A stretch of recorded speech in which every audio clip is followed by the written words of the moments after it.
Hoje nós vamos falar desse tema, o futuro glorioso da igreja.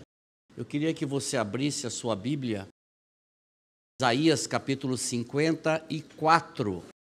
Nós vamos falar sobre Isaías 54 hoje, algumas informações antes de nós entrarmos.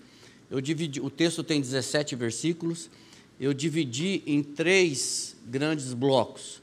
O primeiro bloco do 1 ao 5, o segundo bloco do 6 ao 10 e o terceiro bloco do 11 ao 17. Então eu vou lendo a partir do que eu vou falar a respeito desses versículos, do assunto relacionado a esses versículos.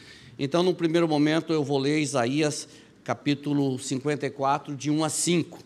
Eu queria que você acompanhasse aí na sua Bíblia. E olha que imagem maravilhosa que foi feita aqui, futuro glorioso da igreja. Que o Senhor, Ele nos dê sabedoria e discernimento para anunciar a palavra dEle. Vamos lá, Isaías 54, de 1 a 5, diz assim: Canta alegremente, ó estéril, que não deste a luz. Exulta com alegre canto e exclama, tu que não tiveste dores de parto, porque mais são os filhos da mulher solitária do que os filhos da casada, diz o Senhor.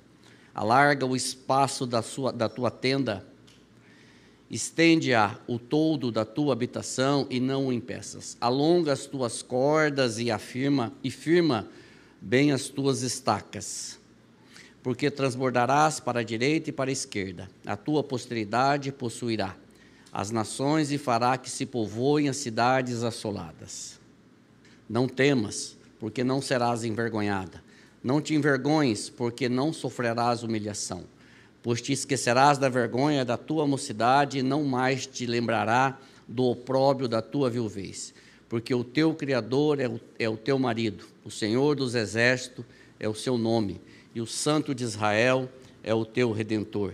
Ele é chamado o Deus de toda a terra. Ó Pai, mais uma vez, Senhor, eu quero pedir que o Senhor seja misericordioso e nos abençoe, nos use para pregar a Tua palavra e que os irmãos que aqui estão ouvindo estejam atentos a ela. E, Senhor, que o Teu Espírito Santo produza frutos para Ele mesmo, conversões para Ele mesmo, Senhor. Em nome de Jesus. Amém.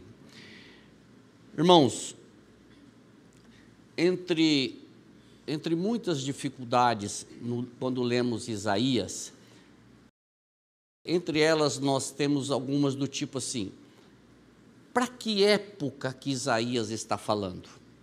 Para que época a profecia dele está falando? É para a época presente de quando ele estava vivo? Sim. É para o período que antecedeu a destruição do reino do norte, da Assíria? Sim. É para o período que antecedeu o cativeiro babilônico por Nabucodonosor? Sim. É para o período pós-cativeiro babilônico, com o regresso do povo para Jerusalém? Sim. É para o período messiânico, na época de Jesus? Sim. É para o período escatológico, na vinda de Cristo, a Nova Jerusalém? Sim. Mas a dificuldade é associar a que época, que texto que ele está falando sobre isso. Ah, tá, então a gente pode errar, mas os estudiosos têm se debruçado sobre o livro de Isaías para que cheguemos a uma interpretação mais próxima do possível. Quando nós olhamos para esse texto aqui de Isaías 54, nós pensamos que ele está falando exclusivamente, principalmente esses 5 versículos, exclusivamente para o retorno do povo que estava cativo na Babilônia e regressaria para Jerusalém. Ele está falando sobre isso? Sim, está falando, porque quando ele fala do alargamento das tendas, da prosperidade, da expansão, ele está falando de um povo que voltaria. Voltando um pouquinho, quantas pessoas aproximadamente saíram do Egito? A Bíblia fala em 600 mil homens. Nós não sabemos quantas pessoas por família, mas se nós fizermos uma multiplicação simples, 3 pessoas, nós chegamos aí a 1.800.000 pessoas que saíram do Egito rumo à terra de Canaã. Quantas pessoas vocês acham que voltaram do cativeiro babilônico para Jerusalém? 42 mil pessoas. Então percebe que houve uma redução drástica do número de pessoas, consequente das diversas invasões, cativeiros, lutas, guerras que o povo judeu teve que enfrentar. Então 42 mil pessoas retornaram. Então o texto fala do alargamento das tendas, de que o povo se multiplicaria, Jerusalém se multiplicaria, conquistaria as novas cidades, novos espaços. Fala sobre isso? Sim, fala sobre isso. Mas, ao mesmo tempo, o texto está falando, e principalmente falando, da prosperidade e expansão da igreja. Da expansão da igreja. Estava conversando ali com Pasquini, antes do culto, você lê o texto assim, até o versículo 11, é difícil você chegar nessa conclusão, mas a partir do 11 ao 17, nós vamos chegar lá e nós vamos ver que o texto está falando da expansão da igreja gloriosa, a futura igreja gloriosa. E a profecia de Isaías, neste capítulo, ela então ultrapassa aquele tempo físico dele. Ele vê o evangelho sendo pregado e a igreja expandindo no decorrer da história. Aí você pode dizer assim, mas como que Isaías viu isso? Como que Isaías viu a crucificação de Cristo? Como que ele viu todos aqueles detalhes que nós já falamos aqui no Isaías 53? Como? Pela revelação do Senhor. Porque é o seguinte, aí você vai dizer assim, mas tá, baseado no que você está falando, que Isaías está falando ali no 54 da expansão da igreja. Vocês lembram quando nós estudamos o capítulo 53? O capítulo 53 fala que o Messias, o servo ali chamado de servo, o Messias, Jesus Cristo, ele foi desprezado, ele foi humilhado, ele foi pregado na cruz, correto? Tá, mas se você for lá no versículo 11 do 53, você vai encontrar o seguinte, ele verá o fruto do penoso trabalho de sua alma e ficará satisfeito. Do que ele está falando que ele verá o fruto do penoso trabalho da sua alma? Ele está falando da expansão da igreja. Ele está falando justamente, o capítulo 54 é sequência do que terminou o capítulo 53. Ele está falando justamente sobre isso. É sobre este assunto que o 54 e o 55 fala. Agora que o servo, quando eu falo de servo ali, eu falo de Jesus Cristo, ele realizou a sua poderosa obra expiatória, salvífica, substitutiva na cruz. Nós encontramos aqui nesse 54 o consolo de Sião, de Jerusalém, e o consolo da igreja. Mas por quê? Porque, de certa forma, irmãos, a igreja, ela estava cativa na Babilônia. A igreja, ela estava presa na Babilônia. Por quê? Da onde veio o Messias? Dos judeus. Quem é o dono da igreja? Jesus. Quem é o fundador da igreja? Jesus. Então, veja bem, que eu estou falando de certa forma, a igreja ela estava cativa lá na Babilônia. Quando o povo volta para Jerusalém, há um alongamento ou alargamento da igreja, de Sião, e com isso a expansão da igreja. Ou seja, hoje, quando nós vemos e presenciamos isso aqui, que foi apresentado pelo Marcos aqui, a expansão da igreja, nós estamos vendo o evangelho sendo formado diante dos nossos olhos. Porque o que é o evangelho? Senão a expansão da pregação do evangelho para todo o mundo. Alguém diz que o capítulo 54 fala do alargamento da igreja e o 55 fala de quem estará dentro dela. De quem estará? Nós vamos chegar lá no 55, é fantástico o capítulo 55. Então, o 54 fala da expansão da igreja e o 55 fala quem estará dentro da igreja. E o que significa expansão da igreja? Significa o que está escrito em Atos, capítulo 19, versículo 20, que diz assim, ó: assim a palavra do Senhor crescia e prevalecia poderosamente. Isso é o crescimento da igreja. A palavra do Senhor crescia e prevalecia poderosamente. Irmãos, a morte de Cristo é a vida da igreja e de todos aqueles que genuinamente pertencem a ela. A morte de Cristo é a vida da igreja e de todos aqueles que genuinamente creem em Cristo Jesus e pertencem à igreja. Porque depois de falar do sofrimento do Cordeiro, o profeta fala da exaltação de Cristo e a recompensa de sua humilhação. E aqui eu já queria fazer uma aplicação para nós. O que é pertencer à igreja?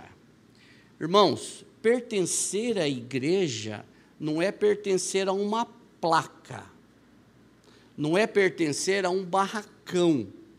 Isso é a igreja visível, a igreja local. Mas pertencer à igreja é pertencer à igreja de Cristo. Esta é a igreja invisível. É desta igreja que nós estamos falando. Às vezes nós percebemos, eu sou da igreja tal. Você é da placa da igreja tal. Mas você é da igreja de Cristo, a igreja invisível, porque nem todos aqueles que participam de uma igreja local pertencem à igreja de Cristo. Isso é uma dura realidade e que a gente precisa falar, porque a salvação não está na placa CCL, Presbiteriana, Batista, a salvação está em Cristo Jesus. Então, pertencer à igreja é pertencer a Cristo, pertencer à igreja de Cristo Jesus. E aí você precisa fazer uma reflexão com você mesmo. Eu pertenço à igreja de Cristo Jesus? A minha salvação, a minha segurança está em Cristo ou está na placa de uma igreja? Precisa fazer essa reflexão você mesmo. E esta ação ou crescimento, ela não parou. Essa expansão da igreja, ela não parou. Você sabe quem são os responsáveis por essa expansão hoje em dia? Eu e você. Eu e você. Não foi para isso que o Senhor nos chamou? Para glorificar o seu nome e anunciar o evangelho? Não foi para isso que nós somos chamados? Nós somos chamados para ter o evangelho só para não. Tem um tesouro aqui que ninguém vai ficar sabendo. Não, o evangelho nós precisamos proclamá-lo.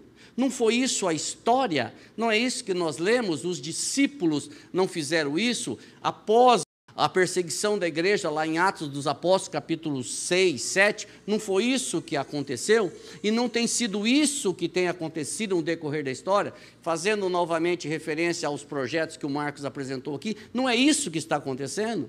A expansão da igreja até os confins da terra. Não é isso que está escrito em Atos 1:8? Recebereis poder ao descer sobre vós o Espírito Santo e sereis minhas testemunhas aonde? Jerusalém, Judeia, Samaria e até os confins da terra. Será que essa responsabilidade era só dos apóstolos? Não, ela é minha e ela é sua também. E é interessante que quando Paulo ele escreve a sua carta aos Gálatas, ele faz referência a esse texto de Isaías, capítulo 54. Gálatas, capítulo 4, do versículo 22 ao 28, eu vou ler aqui para você. Ele diz assim, ó: pois está escrito que Abraão teve dois filhos. Abraão teve dois filhos, um da mulher escrava e outro da livre.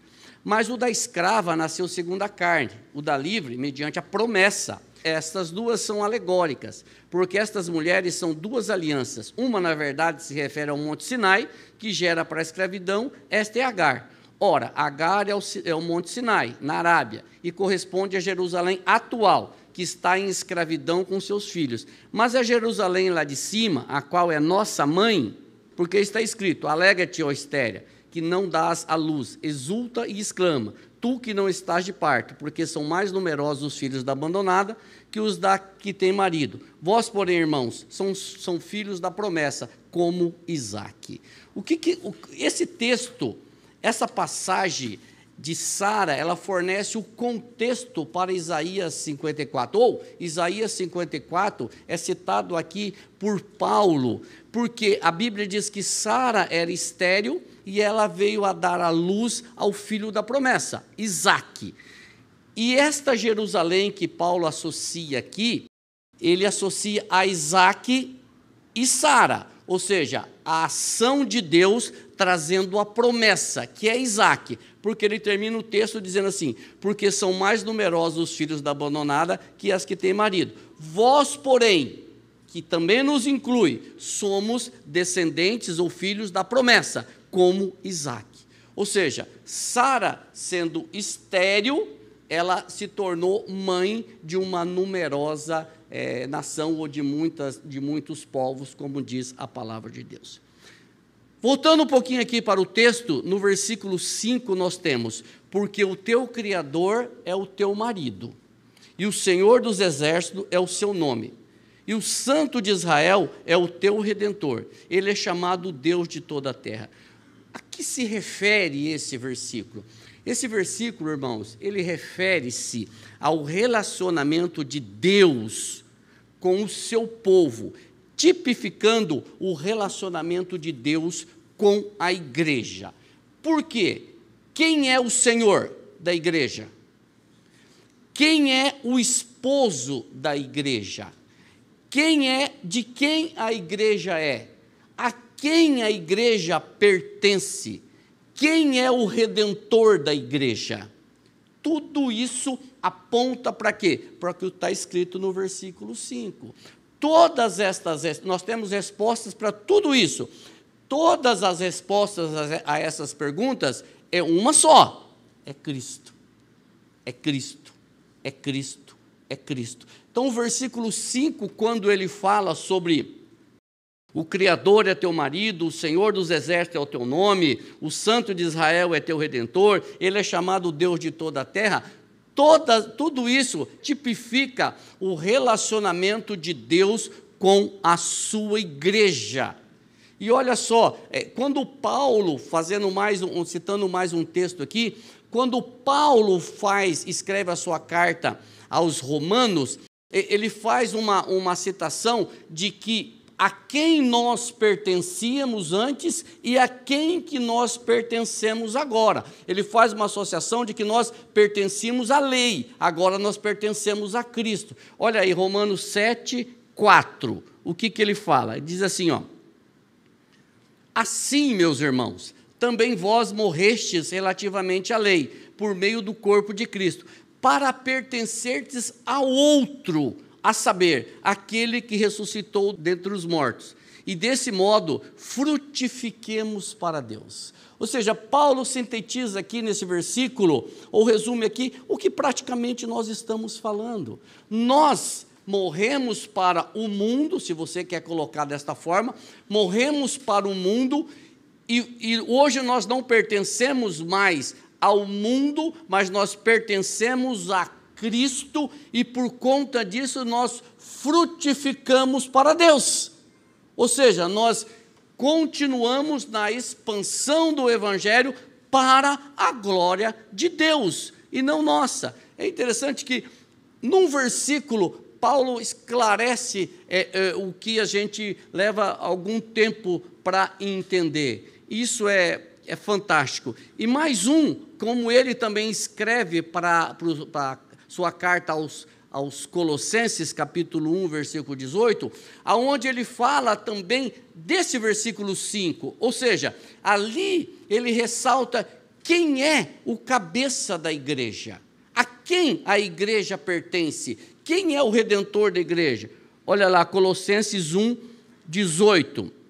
Ele é a cabeça do corpo, da igreja, ele é o princípio, o primogênito de entre os mortos, para em todas as coisas ter a primazia. Ou seja, Paulo ressalta aqui que Cristo é o cabeça da igreja, Ele é o dono da igreja, Ele é o Senhor, Ele é o Redentor de todo o seu povo, ou daqueles que Ele escolheu. Muito bem, esse primeiro ponto, de 1 a 5, é sobre isso que ele está falando. Agora, do versículo 6 até o versículo 10, ele vai falar do consolo da igreja. Você pode ver que ele vem numa sequência, mas em certo momento ele muda o tom da linguagem, ele muda o rumo da sua mensagem. Eu vou ler aqui Isaías 54, de 6 a 10. Porque o Senhor te chamou como uma mulher desamparada e de espírito abatido, como a mulher da mocidade que fora repudiada, diz o teu Deus. Por breve momento te deixei, mas com grandes misericórdias torno a acolher-te. No ímpeto de indignação, escondi de ti a minha face por um momento, mas com misericórdia eterna me compadeço de ti, diz o Senhor, o teu Redentor. Porque isso é para mim como as águas de Noé, pois jurei que as águas de Noé não mais inundariam a terra, e assim jurei que não mais me iraria contra ti, nem te repreenderia. Porque os montes se retirarão, e os outeiros serão removidos, mas a minha misericórdia não se apartará de ti, e a aliança da minha paz não será removida, diz o Senhor, que se compadece de ti. O que significa esse texto?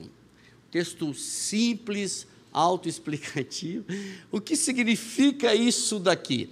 Irmãos, da mesma forma, esse texto, os consolos que nós presenciamos aqui para a nação de Israel, são tipos de consolos separados e preparados por Deus para a igreja dele, para todos aqueles que verdadeiramente são chamados de filhos de Deus e todos aqueles que creem em Cristo verdadeiramente como teu Salvador e Senhor.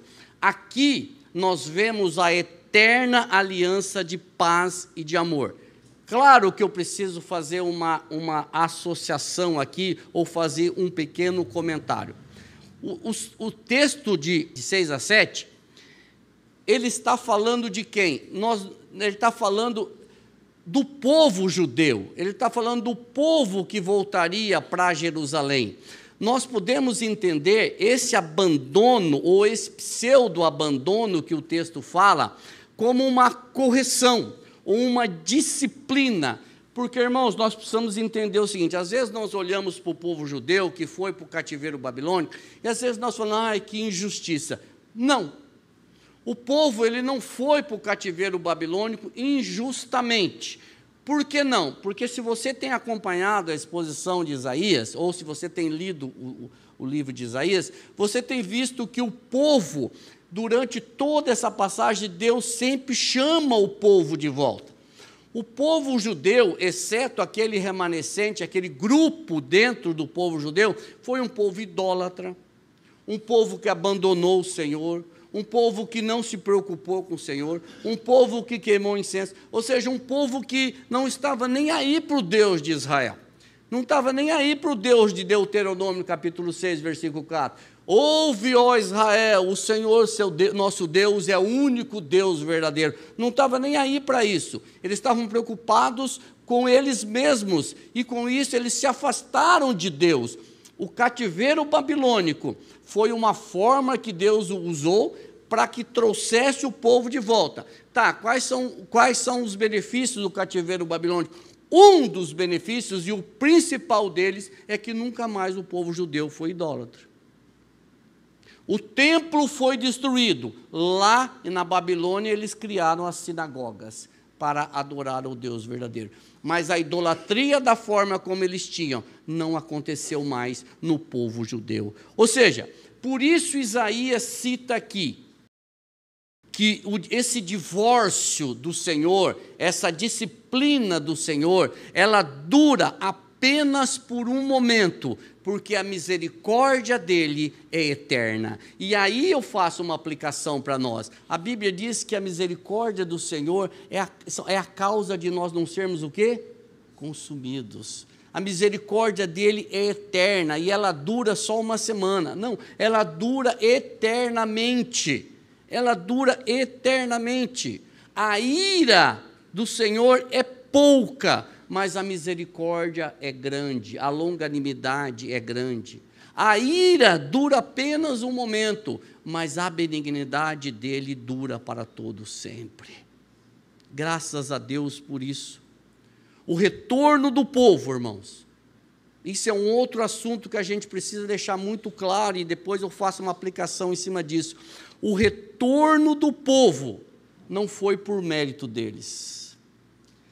Deus não olhou para eles e falou, agora vocês estão bonzinhos, então agora vocês merecem. Não foi por mérito. O retorno do povo foi pela graça e misericórdia de Deus. Quando Deus levantou Ciro para libertar o povo, ninguém conhecia Ciro.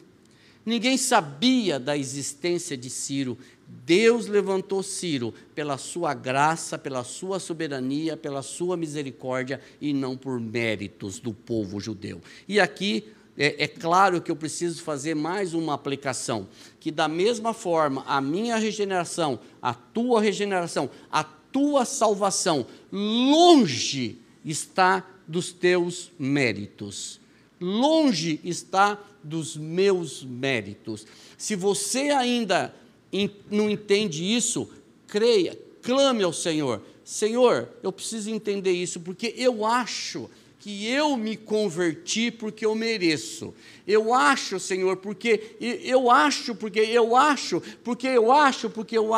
Não ache, não ache. Você foi convertido pela graça e a misericórdia do Senhor, e não pelos seus méritos, meu irmão e minha irmã. Se você pensa sobre isso desta forma, clame ao Senhor que esclareça isso no seu coração, e você vai ver que isso é libertador, saber que a tua regeneração foi exclusivamente pela graça e pela misericórdia do Senhor. Muito bem, aí o texto diz, agora olhem para frente, esqueçam o passado, olhem para frente, porque o Deus que prometeu, Ele não rompe a sua promessa. E a misericórdia que o Senhor diz, a promessa que Ele diz, olha, irmãos, porque isso é para mim como as águas de Noé. A misericórdia e a promessa do Senhor, o profeta faz referência às águas de Noé. O que Deus fez nas águas de Noé? Vocês lembram? Deus mandou o dilúvio, mas e depois do dilúvio? Qual foi a promessa do Senhor? Nunca mais. Não foi essa a promessa do Senhor? Nunca mais inundarei a terra com as águas do dilúvio. Nunca mais inundarei. Esta é a promessa, e o Senhor faz esta mesma promessa aqui, porque isso, que promessa, Flávio? A sua misericórdia eterna, me compadeço de ti, diz o Senhor. Isso é para mim como as águas de Noé, ou seja, eu não retiro a minha misericórdia de vocês, da mesma forma que eu não volto atrás quando eu prometi que nunca mais inundaria a terra.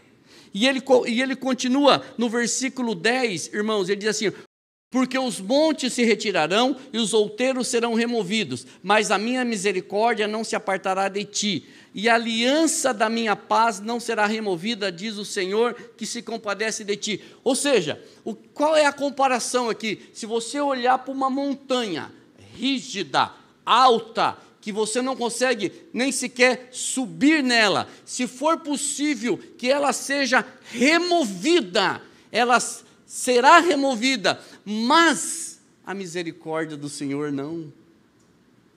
A misericórdia do Senhor, mesmo que essa montanha seja removida, a minha misericórdia permanece para sempre. Ou seja, o que o Senhor prometeu, Ele não vai deixar de cumprir.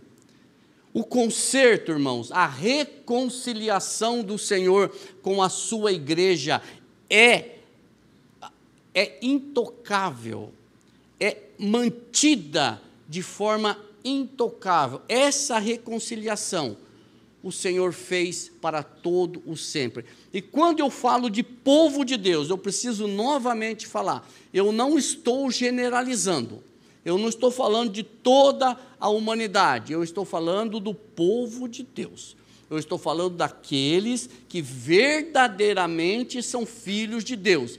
Quem são esses? Aqueles que está escrito lá no livro de João. Todos aqueles que o Pai me deu, estes virão a mim. Mas todos já vieram? Não, já vieram um punhado, estão vindo na era presente e virão futuramente. Todos aqueles que o Pai me deu, estes virão a mim. É deste povo que eu estou falando.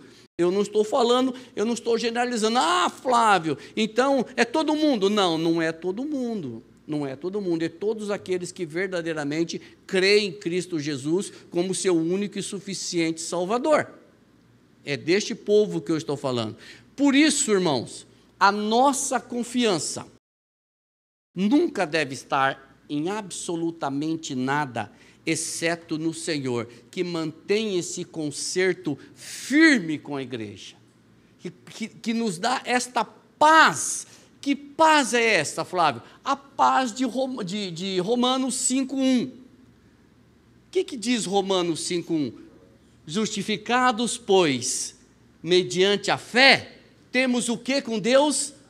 Paz, por meus méritos, não por meio de Cristo Jesus, o nosso Senhor e Salvador.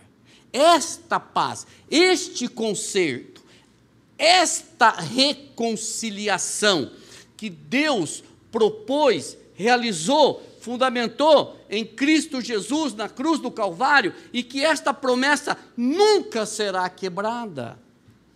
Esta é a paz que Ele estabelece com a igreja dele, o qual Ele é o fundador, Ele é o marido, Ele é o cabeça, Ele é o redentor, Ele é o dono, e a principal preocupação, o principal interessado na expansão da igreja dele, quem é? Ele. E quem ele usa? Eu e você. Eu e você, para fazer isso. Por isso, irmãos, levanta e vamos pregar o Evangelho, anunciar Cristo e expandir a igreja dele. Muito bem. Caminhando para a terceira etapa, é do versículo 11 ao versículo 17, aí nós vamos ver agora a prosperidade da igreja. Vou ler aqui. Ó tu, aflita, arrojada, com a tormenta e desconsolada, eis que eu assentarei as tuas pedras com argamassa colorida e te fundarei sobre safiras.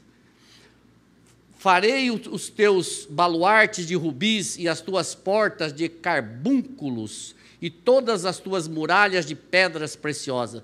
Todos os teus filhos serão ensinados do Senhor, e será grande a paz de teus filhos. Serás estabelecido em justiça, longe da opressão, porque já não temerás, e também do espanto, porque não chegará a ti. Eis que poderão suscitar contendas, mas não procederá de mim. Quem conspira contra ti, cairá diante de ti. Eis que eu criei o ferreiro, que assopra as brasas no fogo e que produz a arma para o seu devido fim. Também criei o assolador para destruir. Toda arma forjada contra ti não prosperará. Toda língua que ousar contra ti em juízo, tu a condenarás. Esta é a herança dos servos do Senhor e o seu direito que de mim procede, diz o Senhor. Nesta última etapa desses versículos, o que nós vemos? A prosperidade da igreja. Um contraste entre ataques e livramentos. Um contraste entre uma cidade estabelecida pelo homem e, portanto, destruída, e uma cidade construída por Deus que permanece para todo o sempre, e a tua glória. Nós vemos aqui promessas maravilhosas feitas à igreja. Mas o versículo 11, novamente, ele mostra a situação do povo judeu na Babilônia. E embora Jerusalém esteja em ruínas, ela será restabelecida, ela será reerguida. E essa descrição que ele fala aqui no começo, de pedras preciosas, safiras, a gente consegue imaginar isso lá na cidade celestial, lá na Nova Jerusalém. Mas é uma construção que ela jamais foi vista, e é uma profecia para a igreja. Por quê? Qual que é a pedra preciosa? Qual que é a pedra mais preciosa da igreja? Qual que é a maior preciosidade que a igreja tem? Cristo. Ele é mais glorioso do que qualquer pedra preciosa. Então, o mais importante da igreja é Cristo. E aí ele continua dizendo que os filhos da igreja, sendo nascidos de Deus, eles serão discípulos de Deus e proclamadores do Evangelho de Jesus Cristo. Irmãos, coloca isso pensa isso comigo. A glória da igreja do Novo Testamento, ela precisa exceder a igreja judaica ou a religião judaica. Nós precisamos exceder a religião judaica. Cristo veio, chamou os seus para a expansão da igreja. E eu vou repetir isso. A responsabilidade, o compromisso disso é meu e seu. Nós podemos esperar e nós podemos contemplar o que Cristo fez, está fazendo e fará pela igreja dele. Quando ele diz aqui que todos os seus filhos serão ensinados do Senhor, e aí será uma grande paz dos teus filhos. O que é isso? O que ele está prometendo à igreja? Ele está prometendo conhecimento, santidade, amor, relacionamento com o Senhor dela. Ou seja, irmãos, a igreja será completamente gloriosa quando os teus filhos estiverem cheios do conhecimento de Deus. E quando que isso vai acontecer? Quando que isso vai acontecer? E agora, dando sequência aqui, os versículos seguintes, eles mostram que embora a igreja, presta atenção nesses versículos seguintes, irmãos, que embora a igreja sempre esteve sob ataques, a igreja sempre foi atacada de todas as formas. Quem sempre sustentou a igreja foi Cristo. E por isso, os crentes, os filhos de Deus, eu e você, se somos filhos de Deus genuinamente, nós nunca, presta atenção, nós nunca devemos baixar a guarda. Nós nunca devemos achar que somos espirituais o suficiente, porque a igreja sempre foi atacada. Alguém disse o seguinte, que o povo de Deus, ele deve esperar constantes e variados ataques contra a igreja. E completa, as forças confederadas do inferno e da terra estão renovando as suas forças. Enquanto houver um demônio, a igreja precisa esperar ataques. Ou seja, só vai terminar na volta de Cristo. Mas, não se enganem, porque nenhum ataque poderá destruir a igreja, por mais que o homem na história tenha tentado. E agora, observe o versículo 15, irmãos. Observe o versículo 15. Eis que poderão suscitar contendas, mas não procederá de mim. Quem conspira contra ti cairá diante do Senhor. É um texto. Como que o Senhor faz isso? Eis que poderão suscitar contendas, mas não procederá de mim. O que significa isso? Se você olhar, se você lembrar da história, eu coloquei os versículos aqui, você vai ver que Isaías 10, 5 a 6, está aqui, ó. Isaías 10, 5 a 6 diz assim: ai da Síria, cetro da minha ira, a vara em sua mão é o instrumento do meu furor. Envio contra uma nação ímpia e contra o povo da minha indignação lhe dou ordens, para que dele roube a presa, e lhe tome o despojo, e o ponha para ser pisado aos pés contra a lama das ruas. De quem que ele está falando aqui? Está falando do reino do norte. Ou seja, contra o reino do norte, o Senhor deu ordem para que a Síria viesse. Tá, presta atenção. Abacuque 1, 5 e 6. Vede entre as nações, olhai, maravilhai-vos e desvanecei, porque realizo em vossos dias obra tal que vós não crereis quando for contada.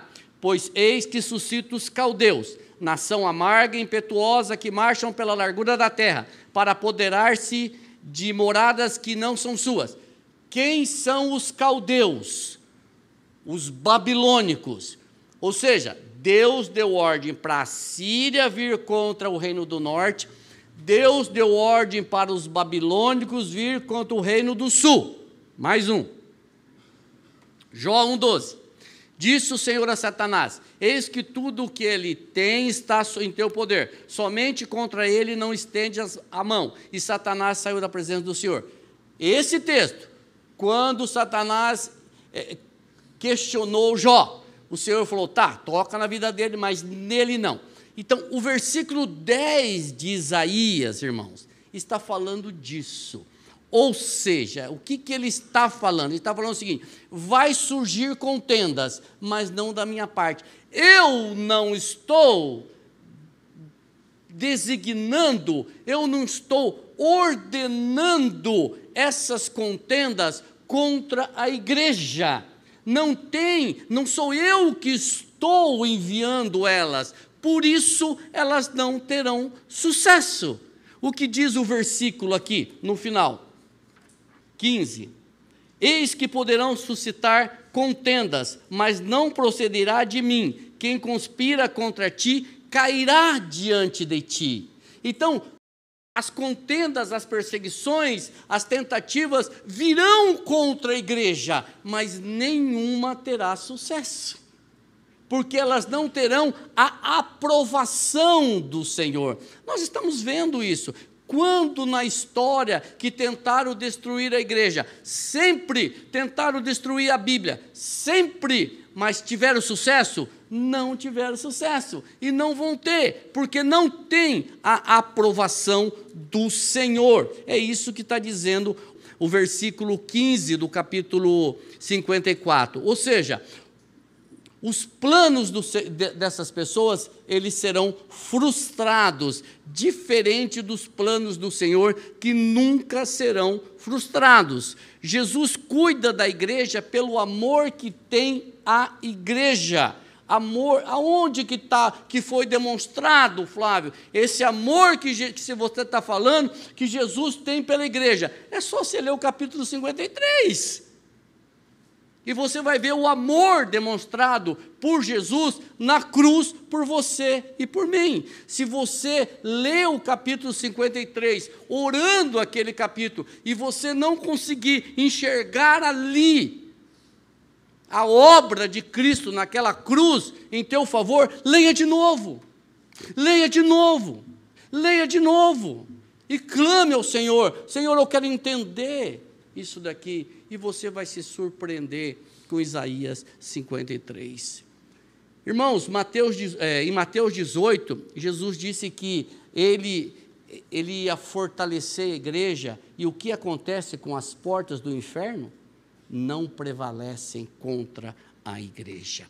E o versículo 16 e 17, mais uma coisa, você pensa comigo, esses versículos, eles mostram a soberania de Deus. Irmãos, tem diferença do ferreiro para o assolador? Perante Deus não tem diferença nenhuma. Tinha diferença dos assírios, babilônicos e Satanás diante do Senhor? Diferença nenhuma. O Senhor diz: você faz isso, você faz aquilo, e você não faz isso. Pronto. Está estabelecido. Não tem diferença nenhuma. Então, na mesma categoria, eu falo para você, o artifício mecânico, eu coloquei a habilidade humana, representada pelo ferreiro, o artifício humano, representado pela arma, o propósito maligno, representado pelo destruidor, estão todos no controle do Deus Todo-Poderoso. Todos no controle do Deus. Não podem fazer absolutamente nada além do que o Senhor permita que faça. Toda arma, por mais bem feita que seja, pelo ferreiro que assopra a brasa, que seja habilmente manejada pelo assolador, não prosperará contra a igreja de Deus. Não terá nenhum sucesso, porque não provém e não tem a aprovação do Deus Todo-Poderoso. Mas tem mais uma coisa, se você ler o texto ali. Além da arma física, tem a língua. Você viu ali? Tem a língua. Olha lá o que diz o 17. Toda língua que ousar contra ti em juízo, tu a condenarás. E o que significa? Que quando a arma física não tem sucesso, o que se levanta? A língua. A língua. E nós temos visto isso no decorrer da história. Levantam-se as línguas, os argumentos daqueles que pela justiça, entre aspas, e pela lei, entre aspas, e pelo argumento lógico, entre aspas, tentam derrubar a igreja. Mas Deus contenderá com esses, eu coloquei aqui, eu não vou falar, com esses linguarudos. Eles levantam, quando a arma física não tem sucesso, levantam-se as línguas. Não é possível, não é permitido mais Bíblia assim, não é permitido mais oração, não é permitido mais isso, não é permitido, porque aí você tem os argumentos lógicos, novamente, entre aspas, pela lei, entre aspas, pela justiça, entre aspas, mas tudo isso, diz o texto, cairá diante da igreja. Isso me lembra uma passagem, que vocês se recordam, lá em Atos dos Apóstolos, quando o sinédrio da época, os governadores da época, queriam calar os apóstolos. Aí o Senhor usou um homem chamado Gamaliel. Gamaliel, não, tem que parar com essa conversa. Gamaliel falou assim, espera um pouquinho. Se essa obra for de homens, ela não vai prosperar. Mas se for de Deus, ninguém vai destruir. E vocês podem estar lutando contra Deus. Contra Deus. Eu concluo a mensagem no final do versículo, que diz assim, e esta herança dos servos do Senhor, e o seu direito que de mim procede, diz o Senhor. Qual é a herança dos servos do Senhor? De que herança o texto está falando? A herança de pertencer à igreja de Jesus Cristo. A herança de estar na relação de filhos de Deus. A herança de ter certeza de uma salvação eterna, uma morada na Jerusalém celestial, ou como o texto fala, uma Jerusalém lá de cima. Esta é a herança. Você faz parte desta herança, irmão e irmã. Nós estamos nesta herança, esta é a herança dos filhos de Deus. E eu quero fazer aqui 2 ou 3 aplicações rapidamente. Primeiro, lutas, perseguições sempre teve e continuará contra a igreja e contra os verdadeiros filhos de Deus. Perseguições, bullying, sempre vai ter. E Jesus, ele não é surpresa para nós, porque Jesus disse isso, no mundo vocês vão ter aflições, mas tem de bom ânimo, porque eu venci o mundo. Ele mesmo é o nosso intercessor, nosso advogado, nosso Salvador, nosso Senhor, nosso amigo, que enviou o seu Espírito Santo, nosso ajudador, inclusive nos ajuda nas nossas orações egoístas. Ele é o nosso Senhor. Mas a igreja é de Deus, e Cristo protege a sua igreja. Se você é filho de Deus, e aqui eu preciso fazer uma observação, não é essa frase pronta que a gente ouve todo dia, mas eu também sou filho de Deus. Não é esta frase que eu estou falando, eu estou falando verdadeiramente filho de Deus. Aqueles que creem, aqueles que já receberam Cristo, aqueles que reconhecem a sua falência e ao mesmo tempo a sua salvação pela graça e misericórdia. Se você é filho de Deus, eleito, reconciliado com Ele, esta palavra é para você, de obediência, de proclamação e saber que há um que te socorre. Se você tem prazer na palavra dele, de orar, de ler, estar reunido com a igreja, então você faz parte desta família que é filho de Deus. Amém? Que o Senhor nos abençoe.